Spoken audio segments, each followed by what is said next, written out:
Bonjour les amis, et bienvenue dans VOGFM, le podcast le plus échiquéen du game. Les amis, aujourd'hui les amis, vous l'avez vu dans le titre, on va parler d'échecs.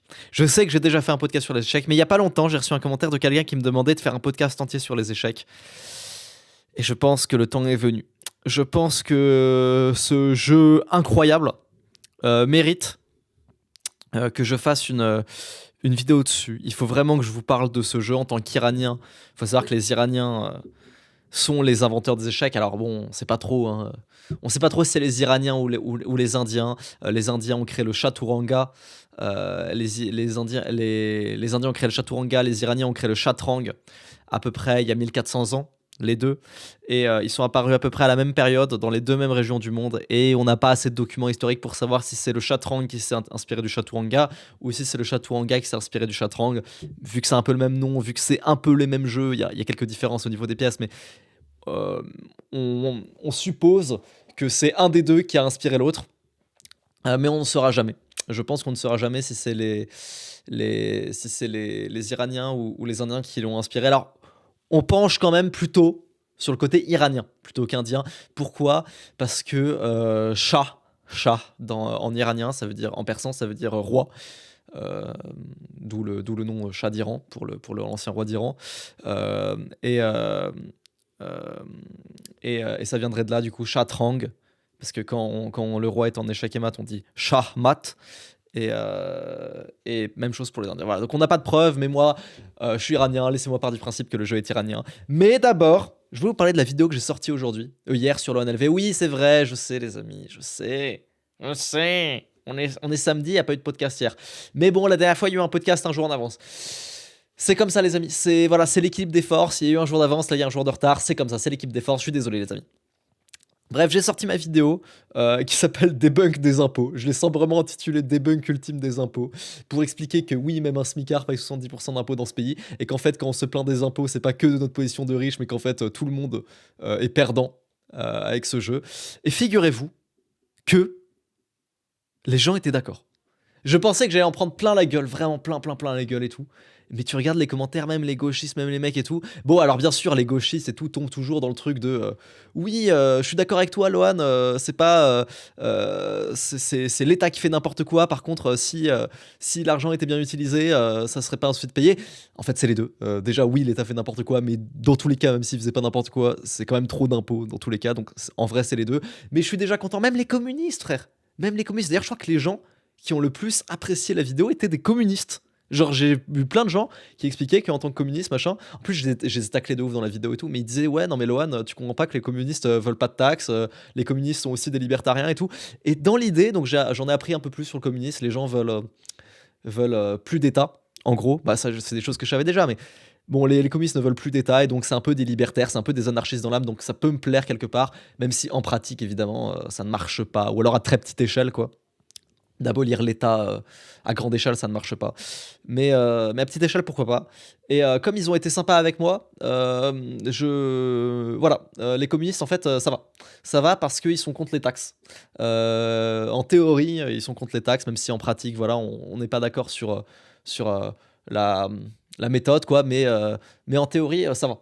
Et donc c'était très appréciable, genre même les gens de gauche, tout, il y a plein de commentaires de gens de gauche qui me disaient ouais Lohan, je suis de gauche et pourtant je suis d'accord avec toi et tout, on est trop taxé, mais c'est parce que l'angle de la vidéo est très en mode social friendly. Je suis en mode ouais, même un smicard paye autant, je suis pas smicard, je m'en bats les couilles, tu vois, mais j'ai fait le gauchisme pour plaire aux gens et tout, et en fait c'est assez bien reçu. Je vous conseille à la regarder la vidéo. Alors bien sûr, il y a plein de gens en commentaire qui me disent ouais Lohan, t'as fait une erreur, machin et tout. Je fais ça à moitié sur Paint, à moitié machin. Je fais moins 20% pour la TV alors qu'il faut faire moins 16,6%.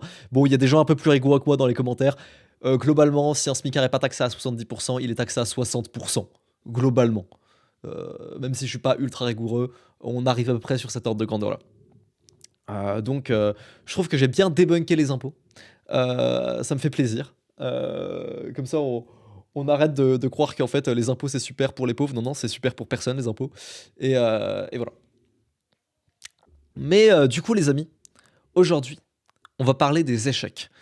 Parce que les échecs, je pense que c'est mon jeu préféré de tous les temps.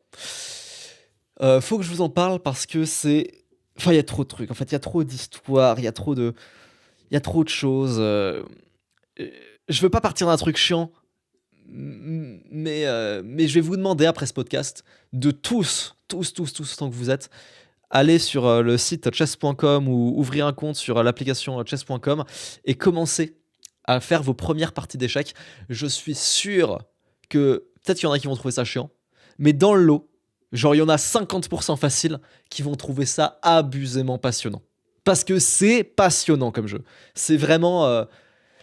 En fait, c'est... Il y avait Elon Musk à un moment qui avait dit un truc sur les échecs, qui avait dit un truc horrible. Il avait dit ouais, je joue pas aux échecs parce que c'est un jeu qui est trop simple, trop simpliste. Take de merde.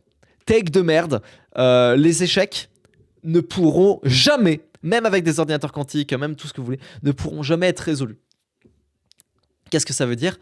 Ça veut dire que, tu vois, par exemple, au jeu du Morpion, on sait avec les, les noirs et les blancs comment faire égalité. Le jeu du Morpion est résolu. C'est-à-dire que si les noirs jouent parfaitement, pardon, si les croix jouent parfaitement, si les ronds jouent parfaitement au Morpion, le jeu donne égal. Le puissance 4, c'est pareil. Si les rouges jouent parfaitement, si les jaunes jouent parfaitement, le jeu donne égalité. Les dames, c'est pareil, ça a été résolu. On sait que si les blancs jouent parfaitement, si les noirs jouent parfaitement, ça fait égalité. Le backgammon, c'est résolu également. Si les noirs jouent parfaitement, si les blancs jouent parfaitement, ça fait égalité. Et en fait, on pourrait faire ça avec tous les jeux. Imaginez que sur Clash Royale, quand vous lancez une game de Clash Royale, à partir de juste les infos qu'on a, c'est-à-dire vos cartes, les cartes de l'adversaire, la partie n'a pas commencé. La partie n'a pas commencé. Mais il y a un ordinateur qui dit... ok, si le coin rouge joue parfaitement et si le coin bleu joue parfaitement, soit 1 ça fait match nul, soit 2 c'est tel ou tel coin qui gagne en fonction des cartes que j'ai là à l'écran. C'est possible, hein, c'est possible de faire un algorithme qui pourrait calculer ça. C'est largement possible de faire, donc pour les gens qui connaissent échecs, une barre d'évaluation de Clash Royale et qui bouge en temps réel en fonction des coups de l'adversaire. D'ailleurs, s'il y a un mec qui est chaud pour coder une barre d'évaluation Clash Royale, je trouverais ça trop stylé. Je pense que c'est très complexe, mais on a réussi à le faire pour les échecs, qui est un jeu... Attendez. Excusez-moi, encore plus complexe que Clash Royale. Vraiment, je pense que les échecs sont bien plus complexes que Clash Royale. On ne sait pas. On ne sait pas, à l'heure actuelle, si, dans le jeu d'échecs, les blancs jouent et gagnent. On ne sait pas. C'est-à-dire, on imagine qu'aux échecs, si les deux camps jouent parfaitement, il y a de grandes chances que ça fasse un match nul. Il y a une toute petite chance que les blancs gagnent. Et il y a une infime chance très très petite que les noirs gagnent. On pense que c'est impossible, mais c'est pas à exclure, mais ça paraît très très improbable que les noirs jouent et gagnent aux échecs, puisqu'ils jouent en deuxième. Pourquoi ça? Donc pourquoi on pense que il y a de grandes chances que ça fasse nul les échecs joués parfaitement de A à Z? Et vous allez me dire, mais les échecs c'est déjà joué parfaitement par les ordinateurs. Non, les échecs, les meilleurs ordinateurs actuels calculent 25, 26, 27 coups à l'avance. Ensuite, à partir des meilleurs coups, pendant 25 coups, des noirs et des blancs, il détermine la position que ça donnera. Et en fonction de cette position, il dit ok, cette position est plus ou moins à l'avantage des blancs parce qu'ils ont plutôt le centre, à l'avantage des noirs parce qu'ils ont une pièce de plus, machin et tout. En fait, ce qui se passe dans la barre d'évaluation, c'est que on prend les meilleurs coups pendant 25 coups dans le futur, on détermine la position à ce moment-là et on se dit ok, qui est en train de gagner à ce moment-là, et ça donne la barre d'évaluation, donc qui est en train de gagner 25 coups avant, dans le passé. C'est à peu près comme ça que fonctionne un ordinateur aux échecs. Du coup, on ne sait pas. Du coup, les ordinateurs s'arrêtent à 25 coups et c'est vraiment compliqué d'aller à 30, 35, 40 coups parce que c'est exponentiel, quoi. Ça demande encore plus de calcul parce qu'ils doivent tout calculer et tout. Dites-vous que le nombre de positions possibles aux échecs, c'est genre plus que le nombre d'atomes dans l'univers. Donc, c'est impossible à calculer en entier. Et qu'est-ce que je voulais dire? Et du coup, c'est ça qui est ouf. On estime quand même que les échecs joués parfaitement font match nul. C'est une phrase qui est connue d'ailleurs. Les échecs, si joués parfaitement, donnent un match nul. En fait, on n'a pas la preuve de ça. On n'en saura jamais rien probablement. Même avec un ordinateur quantique, on ne pourra jamais le calculer ça. Mais a priori, si il y a une bonne manière de jouer parfaitement, et il y en a forcément une, s'il y a une manière de jouer parfaitement, ça veut pas dire qu'il n'y en a pas plusieurs. Il peut y avoir plusieurs parties parfaites aux échecs. Ça, c'est possible par contre. eh ben on suppose que ça fera match nul. Pourquoi? Parce qu'en fait, on se rend compte qu'avec des gros déséquilibres, parfois des gros déséquilibres en finale, en fin de partie, genre un mec qui a un pion de plus, si c'est joué parfaitement, même ce un pion de plus, même parfois ce un cavalier de plus net, ça donne quand même parfois des matchs nuls. Très souvent, un pion, si c'est joué parfaitement, si le mec joue parfaitement tout le long de la partie, même si t'as un pion d'avance, si le gars joue parfaitement, il peut tenir le match nul. Même si toi aussi tu joues parfaitement. Donc on estime, voilà, que les échecs joués parfaitement font match nul. Et du coup, je voulais vous parler un petit peu de comment ça se passe. Donc une partie d'échecs, ça commence par une ouverture. Une ouverture aux échecs, ça revient globalement. Et globalement, parce que c'est pas exactement ça, et c'est très très simpliste cette manière de fonctionner. C'est pour ça que c'est très bien pour les débutants ce que je vais dire. C'est beaucoup moins bien quand les gens continuent de penser ça, passer un certain niveau. C'est pour ça que c'est. Bref, on dit aux échecs qu'il faut prendre le centre, développer les pièces et mettre le roi en sécurité. Ça veut dire que ton premier coup en général aux échecs, ça va être un coup de pion qui avance de 2 cases. Soit le pion E devant le roi, E4, soit le pion D devant la dame, D4. Et en général, l'adversaire va répondre par le truc inverse. C'est-à-dire E4, il va faire E5, D4, il va faire D5. Mais en vrai, c'est pas la règle.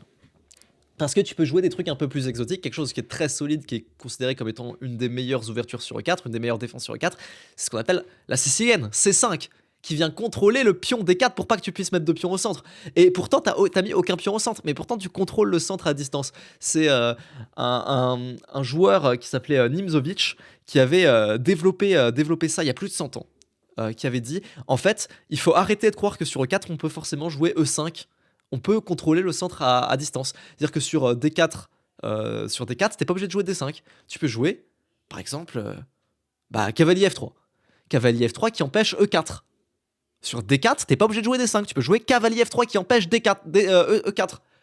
Et ça a choqué absolument tout le monde. Pareil, si le mec commence à faire C4 gambit-dame, tu peux commencer à mettre le fou en fianchetto de l'autre côté, enfin donc à mettre le fou sur la grande diagonale, c'est-à-dire B6 fou B7, c'est possible de faire ça, et tu contrôles toujours E4, et le mec peut toujours pas pousser D4.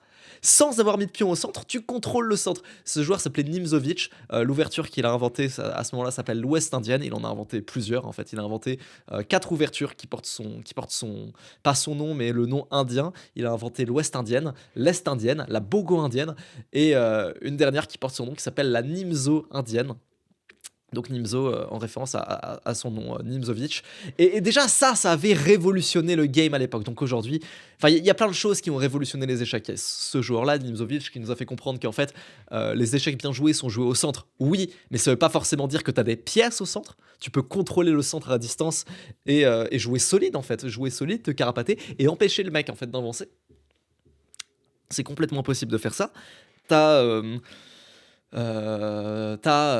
les ordinateurs, évidemment, qui ont complètement révolutionné le game, qui nous jouent aujourd'hui des trucs dont on n'avait jamais idée. Donc, avant, les pions A et H, on les jouait pas trop. Enfin, on faisait parfois des petits coups de H3 pour protéger le roi, pour donner case de fuite. H3 n'a jamais été un mauvais coup quand on a roqué du côté FGH. H3 n'a jamais été un mauvais coup, en général. Faire un petit coup de pion comme ça au bout de l'échiquier, c'est toujours bon. Ça donne une case de repli en cas de mat du couloir. Ça permet de déloger des fous, des cavaliers qui veulent s'y installer. C'est pas mauvais. Mais avant les ordinateurs, personne ne jouait des H4, H5, H6 dès le début de la partie. Personne ne faisait ça. Et aux échecs, on s'est rendu compte que dans plein d'ouvertures qui étaient très connues, dans l'espagnol, dans l'italienne, dans l'écossaise, on s'est rendu compte que dans plein de variantes qui avaient été étudiées des dizaines et des dizaines et des dizaines de fois, l'ordinateur qui calcule le meilleur coup et dit « Ah, bah là, faut faire A4 ». Ça paraît évident, faut faire A4. Le truc pas naturel, t'as même pas fini de te développer, t'as même pas roqué, et là, tu pousses déjà les pions des extrémités. Ça pareil, c'est des choses qui ont choqué le monde. C'est excellent. Alors, j'ai pas envie de partir d'un truc où les néophytes comprennent rien. Là, je sais que les mecs qui kiffent les échecs voient très bien ce que je veux dire et sont en train de kiffer ce podcast. Et j'ai pas envie que les mecs qui n'y connaissent rien soient en mode mais qu'est-ce qu'il me raconte H4, H3, H5, qu'est-ce qu'il veut me dire cet enculé. Donc, on va repartir sur des trucs un peu plus simples pour vraiment vous donner envie de jouer aux échecs. Voilà, donc finalement, si prenez le centre, développez vos pièces, mettez le roi en sécurité. En fait, ce qui est important aux échecs, c'est surtout ça va pas être forcément de mémoriser ou d'appliquer, mais de comprendre. C'est surtout ça qui est le plus important. En fait, si tu mémorises une ouverture par cœur, mais que tu la comprends pas, c'est souvent beaucoup plus mauvais pour toi que de juste euh, que de juste ne pas connaître l'ouverture et juste te poser à chaque coup et de réfléchir à quel coup peut être utile pendant l'ouverture. Il y a plein de fois où je suis en tournoi et je joue des ouvertures contre des mecs, je connais pas du tout l'ouverture, je sais pas ce que le mec peut me jouer. Et pourtant, du coup, je me pose, je réfléchis, je me dis, ah merde, je peux pas mettre mon cavalier parce que sinon il va pousser son pion, repousser mon cavalier. Donc il faut d'abord que je contrôle cette case pour qu'il puisse pas pousser son pion. Donc tu sais, c'est ce genre de choses que je me dis quand je connais pas une ouverture, des questions qu'il faut se poser. Et ben je joue peut-être pas les meilleurs coups de l'ordinateur à chaque fois, mais je comprends ce que je joue et c'est loin d'être des coups idiots à chaque fois.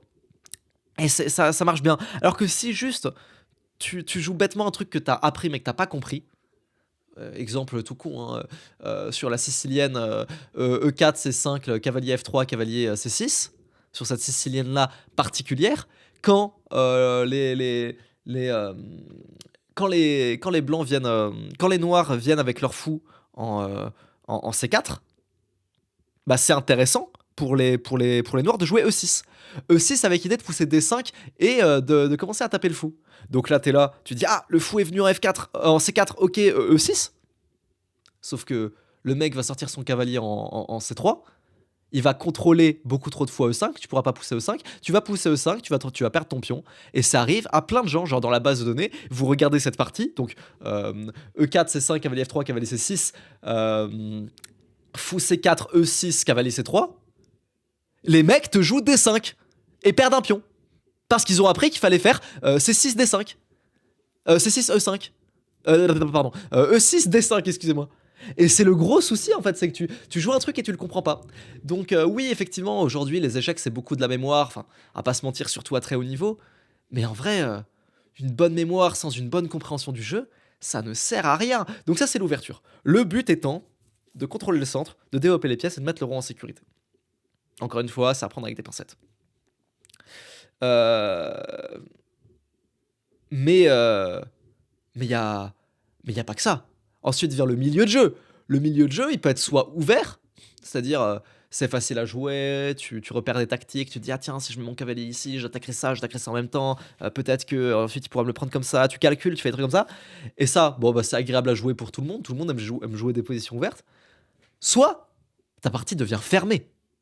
C'est-à-dire que tes fous ne jouent pas, tes cavaliers jouent presque pas, tes tours ne jouent pas, ton roi a du mal à roquer, ou alors il a pas besoin de roquer parce que bah, justement c'est fermé, il peut rester au centre.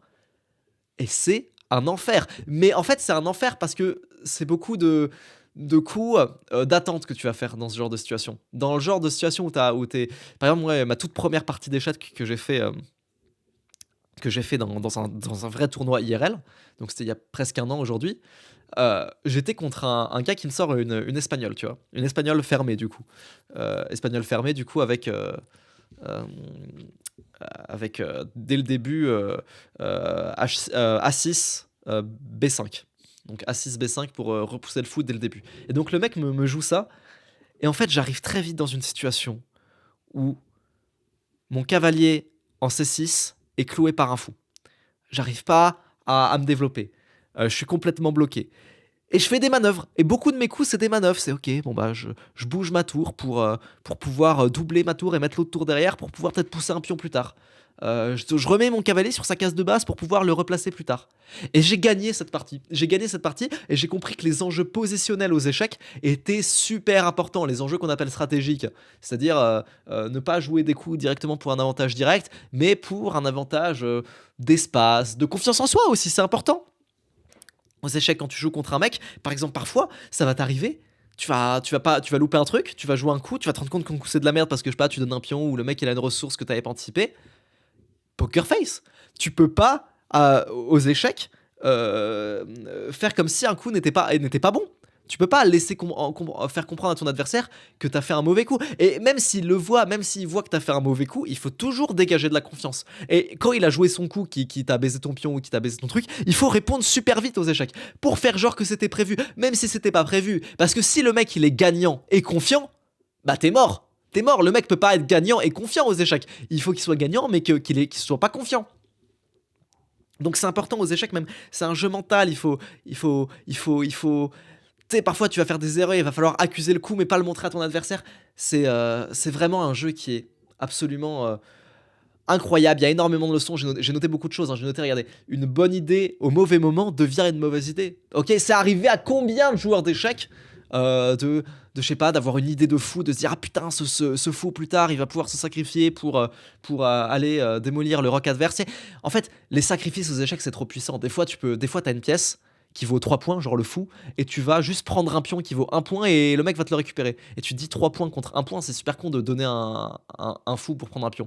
Oui, mais parfois, parce que le mec aura pris ce pion, tu vas pouvoir avoir de l'attaque sur son roi, ramener une dame, ramener un cavalier, et ça peut être fort en fait, parfois, de donner une pièce pour une pièce moins forte. Et donc le sacrifice parfois peut être vraiment très bien.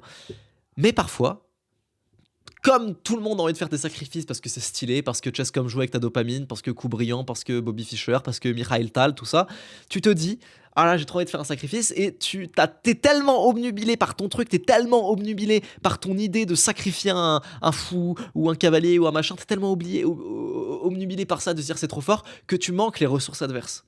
Manquer une ressource adverse, ça veut dire pas estimer que le mec va jouer le coup que tu t'attends qu'il va jouer. Ok, si tu sacrifies le cavalier, en fait, il est pas obligé de le prendre ce cavalier. Il peut très bien jouer un autre coup qui va te mettre dans la merde. Et plus tard, vu que t'as mis un fou en prise, en fait, il va pouvoir le récupérer plus tard avec gain de temps. Et en fait, t'as fait un coup de merde, ça se trouve. Et bah parfois, ça arrive. Il y a ça qui arrive aux échecs. Et il faut le faire dans le bon tempo. Les sacrifices peuvent se faire à certains moments et ne marchent plus du tout à d'autres moments. Parce qu'il y a cette défense, cette ressource que t'as manqué. C'est largement possible. Et nous, comme on est des putains de kétabinés dopaminés, on veut sacrifier parce que les joueurs d'échecs, ils ont un ego de fou, voilà. C'est tout, les joueurs d'échecs sont les mecs qui ont le plus d'ego au monde. Est-ce que vous êtes déjà allé dans un tournoi? Est-ce que vous allez déjà aller dans un tournoi d'échecs? Les mecs, ils croient, ils ont 1500 Elo. Ils pensent qu'ils sont Carlson, tu vois. Ils pensent qu'ils sont des maîtres. Une fois, j'étais dans la salle d'études à la fin d'un tournoi, donc je suis dans la salle d'études, j'analyse avec mon adversaire, et t'as un mec qui arrive, qui fait... qui rentre dans la salle, tonitruant. Pas, les gars, je suis Magnus. Les amis, regardez ce que j'ai fait. Et là, tout le monde vient. Et là, il me montre un sacrifice qui était honnêtement très très stylé. Il sacrifie sa dame pour aller mater ensuite. Mais en fait, c'est dans l'attitude. Je pense que si vous êtes dans des clubs d'échecs, vous voyez très bien ce que je veux dire. Oui, les joueurs d'échecs sont les gens qui ont le plus gros ego de la planète. En fait, ce qui m'a donné envie de faire ce podcast, c'est que hier, j'ai eu une discussion avec Elian.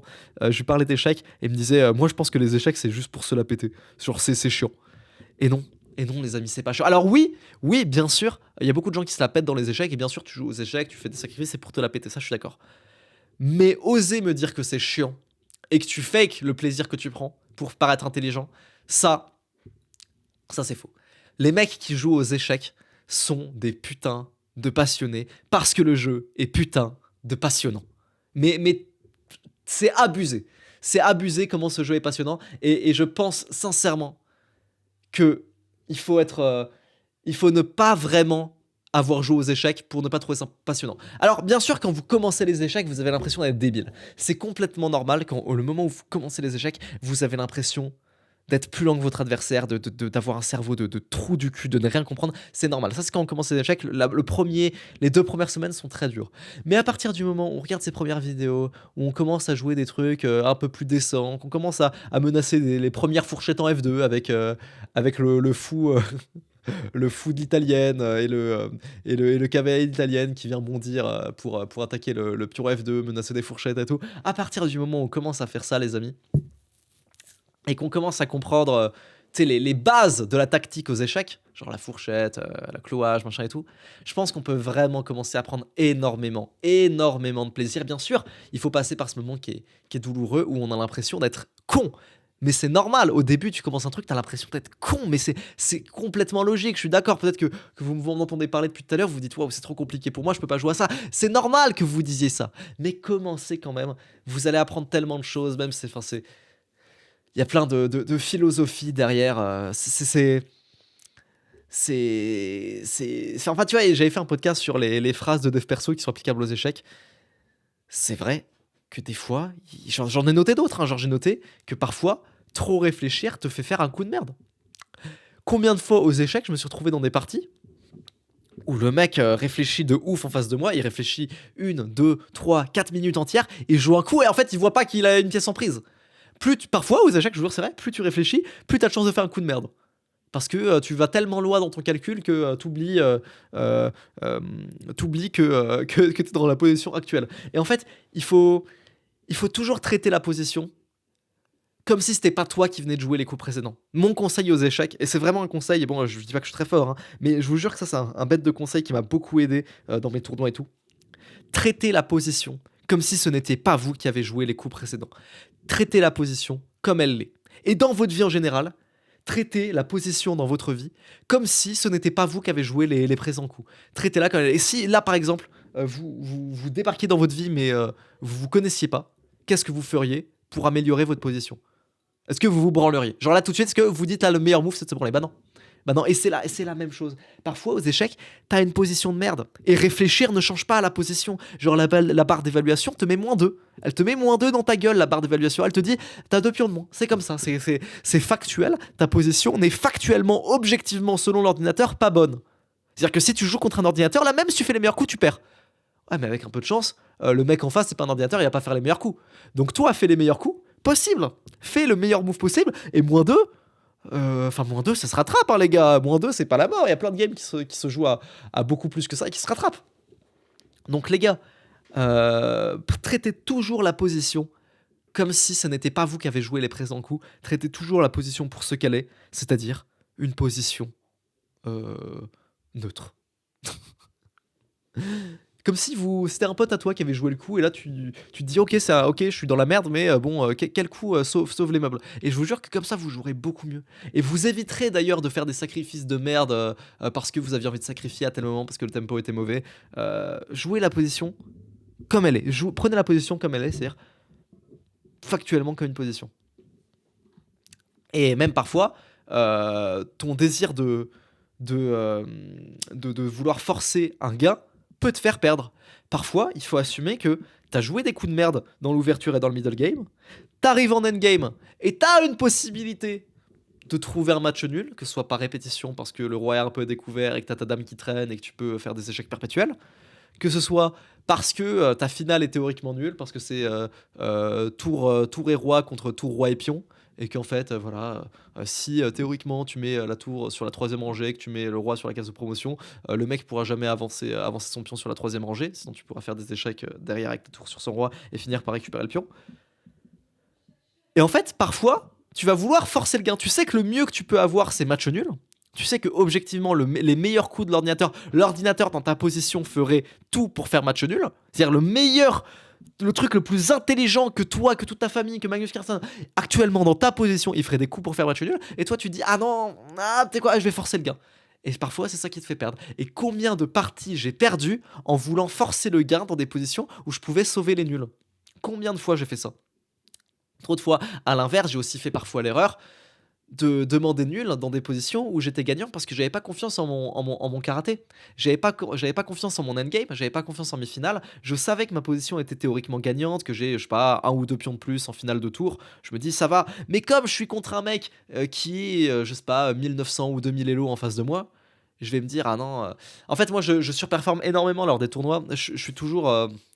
Dans les tournois, du moins au début des tournois, je gagne souvent mes 2 premières parties, très souvent. Donc j'arrive très vite avec les forts dans les premières tables au niveau des tournois. Et c'est là que j'affronte les 1009, 2000 elo, alors que moi je suis 1005. Et parfois je suis gagnant contre des 1009, 1008 elo. Et pourtant, je force pour essayer de gagner. Non, pardon, je force pas. Et le mec force pour essayer de gagner. Et je propose nul.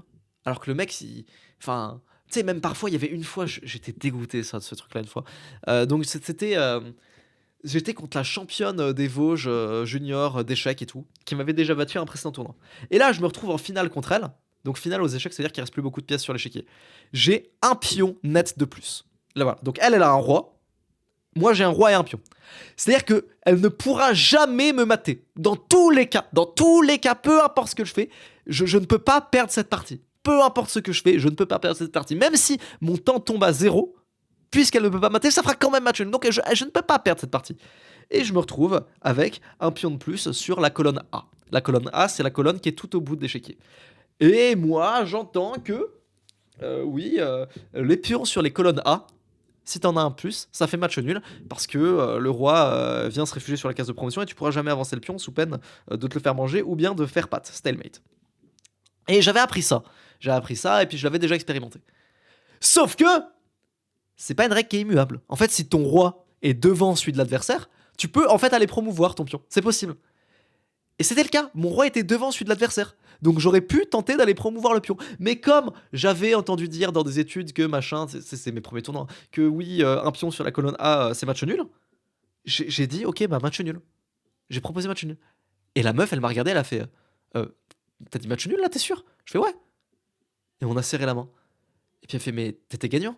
Je fais ah bah non, j'étais pas gagnant. Et là elle me montre les coups. Elle fait si regarde, tu pouvais promouvoir en forçant comme ça. Et je l'ai même pas tenté. J'ai même pas tenté. Alors que donc, si j'avais raté, au pire j'aurais fait match nul. C'est pas grave. Mais je n'ai même pas tenté de le faire. Et j'étais tellement triste ce jour-là. En plus juste avant que je tombe contre son frère qui est encore plus fort qu'elle. Et pareil, j'étais gagnant dans une position et j'ai proposé match nul alors que j'étais gagnant parce que il avait un pion de plus et moi j'avais un cavalier. Donc, enfin, je veux dire, un pion de plus, si le mec a deux pions de plus et que toi t'as un cavalier, ok, ça peut faire match nul, machin, et je comprends que tu vas pas la jouer, ça fait peur.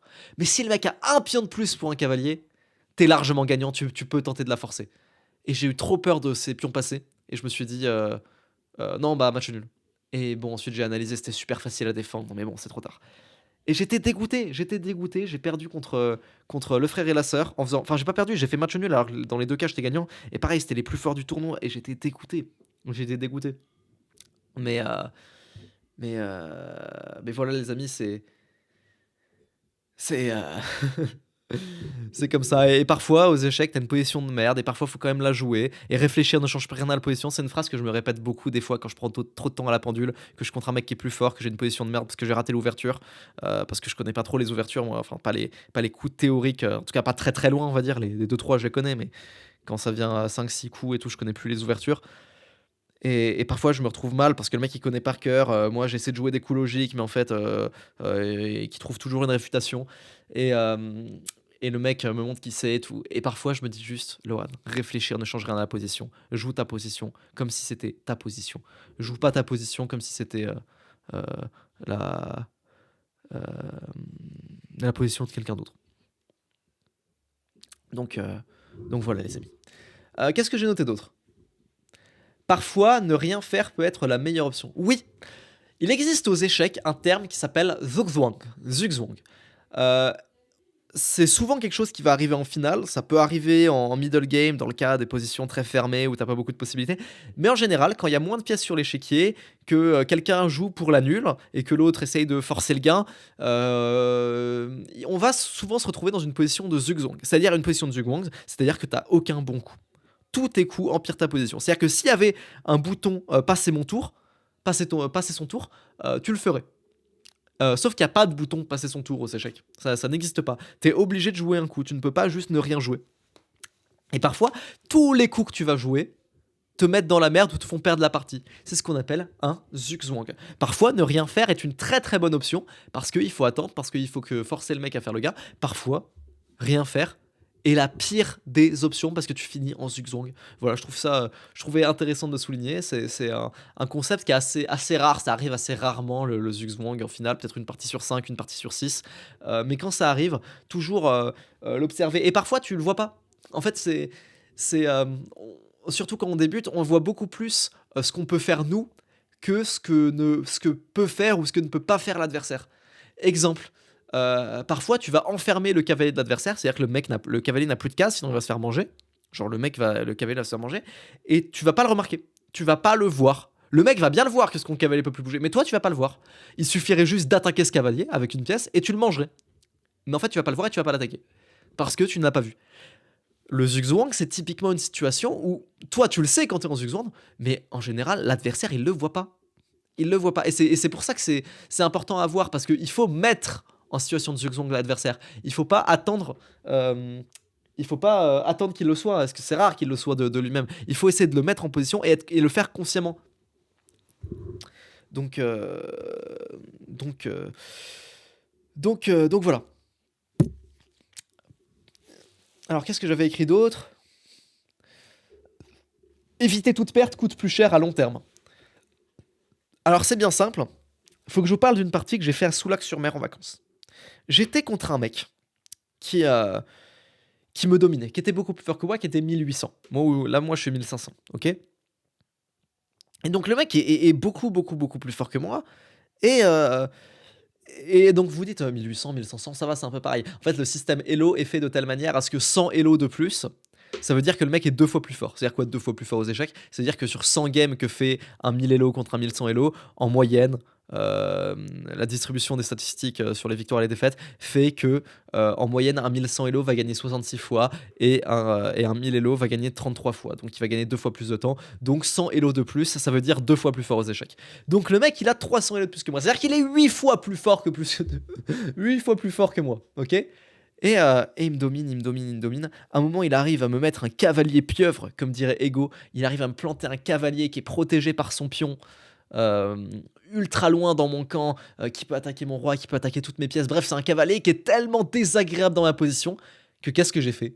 J'ai pris ma tour et j'ai mangé son cavalier avec ma tour et il a récupéré avec son pion. Et j'ai donné ce qu'on appelle une qualité. Une qualité, c'est-à-dire j'ai donné une pièce qui vaut 5 points, une tour, contre un cavalier qui en vaut 3. Mais en fait, le jeu était tellement fermé, mon roi pouvait tellement rien faire, il allait tellement me baiser avec ce cavalier, qu'en fait, certes, j'étais perdant à faire ça, c'était pas la bonne chose à faire, mais en fait, c'était mon seul coup. Genre, en fait, si je continuais à essayer de défendre cette position qui était indéfendable, j'aurais fini tôt ou tard par me faire asphyxier et me faire tuer. Et donc, parfois aux échecs, t'es obligé de faire un super gros coup, un super gros sacrifice pour pouvoir t'en sortir. Et en vrai, tu sais même pas si tu vas t'en sortir. Mais t'as pas le choix, sinon tu vas juste mourir lentement. Tu vas juste perdre petit à petit lentement. C'est comme, c'est comme avec les meufs, les gars. Ça, c'est une philosophie avec les meufs. Parfois, t'es avec une meuf et en fait, elle va te manquer de respect. De ouf, tu vois. T'es en couple avec une meuf, elle va te manquer de respect, de baiser mental. Et tu peux juste pas l'accepter. Et soit t'acceptes qu'elle t'ait manqué de respect, qu'elle ait fait un gros écart et qu'elle ait fait une dinguerie et tout, soit t'acceptes ça et tu sais que tôt ou tard, bah du coup comme t'as accepté, elle a perdu son respect pour toi, elle va te retromper ou elle va refaire un truc et tout, genre ça, c'est pas forcément trompé, mais elle a fait un move, un écart, un truc de merde et tout. Soit tu acceptes qu'elle a fait ça et en fait tu sais que tôt ou tard ça va se finir, forcément, juste t'auras engagé encore plus de douleur, encore plus d'énergie. Soit tu sacrifies la dame, soit tu dis bah non c'est mort, ciao. Et certes, c'est pas cool, certes, c'est désagréable, certes, t'es triste parce que t'es célib, et t'as envie de pleurer parce que machin, la rupture, ok, mais ton honneur est intact. Alors que dans tous les cas, t'aurais perdu. Alors que dans un cas, tu perds avec plus d'énergie et, euh, et, euh, et pas de. Et pas de. Et de l'honneur. Et dans l'autre cas, tu perds sans énergie et sans honneur. C'est la même chose de l'échec. Donc quand j'ai sacrifié cette tour, je me suis dit, j'ai pas le choix. Qu'est-ce que je peux faire d'autre? Donc je donne la tour. Et figurez-vous que malgré qu'en plus, on a analysé ensuite sur l'ordinateur, le sacrifice de tour était le meilleur coup de la position. Ça veut pas dire que la position était gagnante après sacrifice de tour. J'étais toujours en train de perdre. La barre d'évaluation disait toujours que j'étais en train de me faire défoncer. Mais malgré tout, l'ordinateur, dans une position de merde, aurait fait la même chose que moi. Il sacrifie la tour. Et figurez-vous que j'ai gagné cette partie. J'ai gagné cette partie parce que en sacrifiant sa tour, je me suis donné une opportunité de laisser un peu plus mes pièces respirer. Alors certes, j'avais des pièces moins fortes, mais au moins elles pouvaient respirer et au moins il y avait un peu plus de jeu possible. Si j'avais laissé ce cavalier, bah, j'aurais rien fait. Et donc, euh, et donc parfois il faut pas vouloir éviter les pertes aux échecs. Parfois t'as pas le choix. Parfois, un sacrifice peut te donner un avantage, hein. C'est facile à jouer, un sacrifice, quand tu sais que tu vas pouvoir récupérer du matériel ou que c'est pour mater le roi, que sacrifice grec, machin. C'est super un sacrifice à jouer dans ce moment-là. Par contre, un sacrifice qui est très désagréable à jouer, c'est quand tu sais que même après ce sacrifice, t'es encore perdant, mais que t'as pas le choix de le faire. Ça, il faut un niveau de lucidité aux échecs pour pouvoir jouer ça. Pareil, une fois, c'était une partie où le mec attaquait mon pion avec son cavalier et je pouvais pas le défendre. Enfin, si je le défendais avec ma tour, ensuite il pourrait faire une fourchette et tout. Et il y avait pas moyen de défendre ce pion. Si je pouvais l'avancer, il pourrait rajouter un attaquant et il finirait par l'avoir et tout. Et en fait, je me suis rendu compte d'un truc, c'est que le pion était perdu. C'est que ce pion était perdu. Donc il allait le manger, ce pion, peu importe. Même si j'arrivais à trouver une défense, il pouvait. En fait, j'avais calculé qu'il rajouterait un attaquant, un cloueur et tout, et qu'il finirait par le récupérer avec une meilleure position en plus. Donc je me suis dit, ça sert à rien de s'accrocher au pion, laisse-le te manger, et toi en attendant, mets ta tour sur la colonne ouverte. Améliore ta position. Ce pion, il va le manger. Bouge ta tour. Et devinez quoi? Pareil, j'avais analysé ça à l'époque avec Lux. Je lui avais montré ce coup, j'étais trop fier de moi. L'ordinateur a dit meilleur coup de l'ordinateur. Et en fait, c'est un niveau de lucidité de sa position et de à quel point t'es en train de perdre et qui fait plaisir. Et ça, c'est les coups dont je suis le plus fier. C'est pas les coups de sacrifice, de machin et tout, de ah regarde, un mat forcé après ce sacrifice, ah, regarde, c'est pas de forcé, ça m'est déjà arrivé de faire un pas de forcé après un sacrifice de dame. C'est pas ça dont je suis le plus fier quand je suis fier de mes coups aux échecs. C'est les coups, quand je suis en train de perdre, que le sacrifice ne va pas me faire gagner, mais que c'est lucide. Et c'est ça les coups dont je suis le plus fier. Tu vas perdre ce pion. Ça sert à rien d'essayer de le défendre parce qu'il va pouvoir finir par le récupérer. Joue un coup utile. Mets ta tour sur la colonne ouverte. Et ça, c'est un des coups dont je suis le plus fier de ma vie. C'était une partie à la con, mais j'étais trop fier. Autre chose, j'ai écrit attaquer est mieux que défendre. Alors, c'est pas toujours le cas, hein, bien sûr. Il y a des positions aux échecs où tu vas vouloir faire avancer les pions. Il y a une défense aux échecs qui s'appelle la défense à l'équine. Sur E4, il y a cavalier F3, F6 qui permet de gagner un temps sur le cavalier après E5 et tout. Et bref, les pions adverses ont beaucoup avancé. Mais l'idée de cette ouverture, c'est de se dire, ok, comme les pions ont trop avancé et il attaque trop, et je vais pouvoir les récupérer plus facilement avec intérêt. Bref, c'est pas impossible de jouer ce genre de choses, même si en général aux échecs, mieux vaut avoir de l'activité, mieux vaut attaquer que défendre. C'est toujours plus agréable de clouer l'adversaire plutôt que d'essayer de se déclouer. Parce que quand tu cloues l'adversaire, tu peux renforcer le clouage, tu peux renforcer la pression. Tu lui dis, ok, ta pièce elle joue plus, alors que moi si je veux ma pièce elle joue. Toi si tu veux, elle joue pas ta pièce. Ton cavalier qui est cloué, il joue plus. Dans tous les cas, il joue plus. Moi, mon fou qui cloue ton cavalier, si je veux, il joue.